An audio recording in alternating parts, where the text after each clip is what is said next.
各位朋友，大家好，我係行政會議非官守成員嘅召集人梁振英。快樂其實可以好簡單嘅，我哋每人嘅情緒既感染到其他人，亦都受其他人感染嘅。譬如話喺情人節嗰日，我哋見到有啲男男女女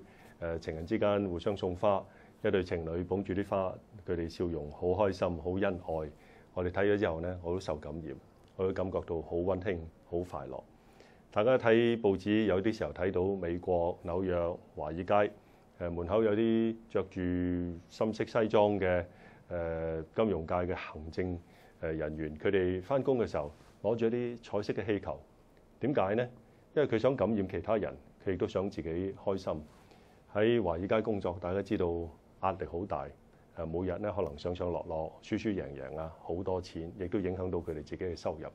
但係佢哋攞住幾個彩色氣球，就可以令到佢身邊嘅人同埋自己個心情咧都能夠放鬆同埋開心。我哋好多時喺街嗰度行，我哋見到譬如話一個媽媽抱住一個啱啱出世冇耐嘅 BB， 佢先生喺佢隔離稱住一代二代啱啱喺醫院行出嚟，呢個家庭增加咗一條小生命。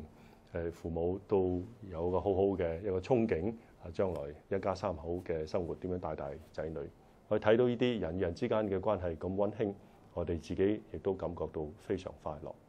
同樣地，我哋亦都希望我哋自己做嘅嘢，我哋嘅面部嘅表情，我哋同身邊嘅人嘅關係，亦都可以感染到外邊嘅一大堆人，等佢哋睇到之後呢，都感到快樂。